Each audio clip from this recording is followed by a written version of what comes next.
Entonces le dije, mire, usted tiene estos programas de mortalidad infantil, no se van a poder financiar, entonces van a morir tantos niños más. Y en cuanto mencioné la palabra muerte, ahí el señor se despertó. Ahí sí que me miró, ¿no? Eh, y se me prendió la luz. Me di cuenta que había estado equivocado desde el principio. Yo no estaba hablando con un estadista con doctorado de Londres, estaba hablando con un guerrillero de formación. Nosotros hace años tuvimos el placer de entrevistarte para el libro El derecho a no ser pobres de Leandro Vieto Romano, presidente de la Fundación Internacional de Jóvenes Líderes, y allí mencionabas algunas ideas y conceptos que me gustaría retomar, tal vez también haciendo como esta comparación, ¿no?, entre el Marcelo de hace algunos años y el Marcelo de ahora, y ver si en retrospectiva seguís sosteniendo estas ideas o por ahí le das como nuevos sentidos, ¿no? Una de las cosas que mencionabas allí es que África, un lugar donde te tocó trabajar, a pesar de ser el segundo continente con más incidencia de pobreza después de Asia, tiene la capacidad de autoalimentarse, ¿no? Y lo mismo sucede en países de Latinoamérica, en los cuales Mm. están los recursos, pero tal vez faltan las estrategias para gestionarlos, ¿no? Y esto después se refleja en altos porcentajes de pobreza, desnutrición, economías débiles, etcétera. Desde tu experiencia, ¿por qué crees que se da este fenómeno? Y mira, yo llegué a África como director de reducción de pobreza después de haber hecho 20 años entre América Latina, el Medio Oriente, donde viví, y la Unión Soviética. Cuando se cayó la cortina, nos llevaron a todos a tratar de ayudar a los nuevos 27 países que aparecieron. Entonces, con esos tres, Latinoamérica con su idea de mercado, la ex Unión Soviética desesperada por subirse a la Unión Europea, y el Medio Oriente con sus líos, pero siempre con su petróleo, yo creí que sabía todo. Dije, bueno, voy a África y lo aplico. Y la verdad, África me enseñó todo de vuelta. Me di cuenta que tenía que empezar de vuelta de cero, porque los preceptos y los supuestos que uno trae ahí no siempre se aplican. Eh, para empezar, esa constante tensión ideológica entre la derecha y la izquierda, el capitalismo y el socialismo, en África casi no existe. En África es capitalista o muy capitalista. La gran separación es entre corrupto o no corrupto, entre eficiente reformador o protector de intereses privados. Entonces, cuando vas tú de país en país, te das cuenta enseguida dónde cae, ¿no? La gente, por supuesto, se fija en los problemas que tiene África. También tiene algunos países muy bien manejados, ¿no? Botswana y Namibia, impecables, con muchos recursos naturales, pero bien manejados. Y por otro lado, tienes países que se autoflagelan. O sea, realmente dices, ¿cómo este país se hace esto a sí mismo? Yo recuerdo uno de los grandes errores que cometí fue tratar de ayudar al gobierno de Sudán del Sur, que en su momento era el país más nuevo del planeta, a convencer al presidente, que todavía sigue siendo el presidente Salva Kiir, de no cortar la exportación de petróleo. El señor, con bastante razón, decía, mire, los, las tuberías de petróleo van por el Sudán del Norte y estos árabes del norte me lo roban. Entonces lo que voy a hacer es lo voy a parar.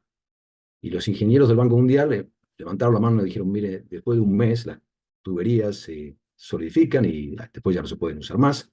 Este país se va a quedar sin petróleo durante varios años y hay que poner unos cuantos billones de dólares para volver a armar las tuberías.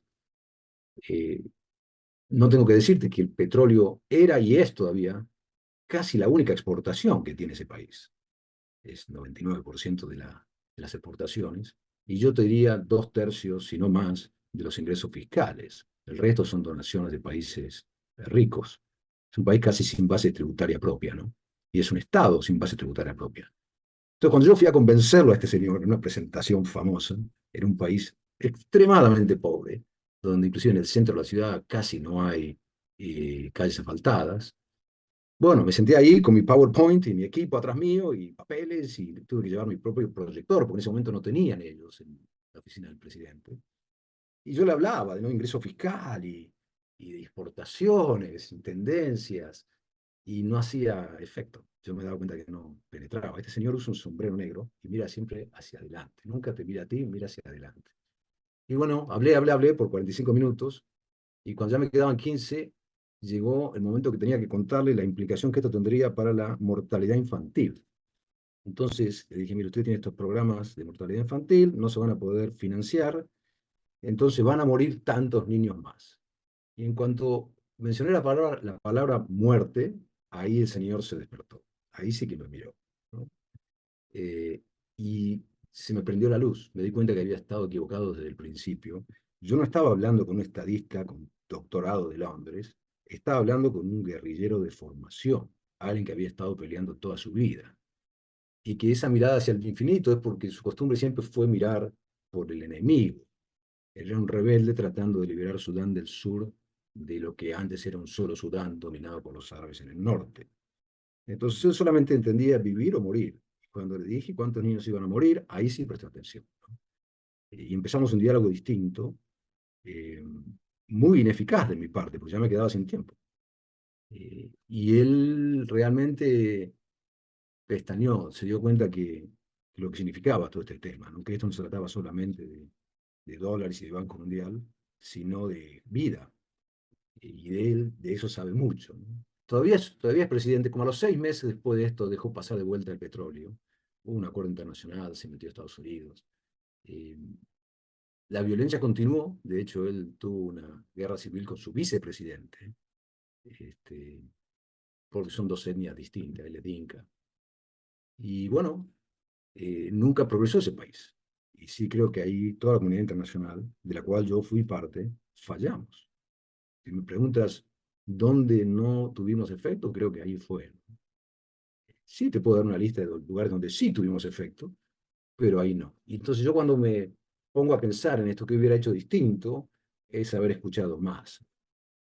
Si yo hubiera escuchado más, hubiera entendido que en África mucha gente tiene un historial personal distinto al que yo estaba acostumbrado en los países, como te dije, de América Latina, de la Unión Soviética, en el Medio Oriente mismo.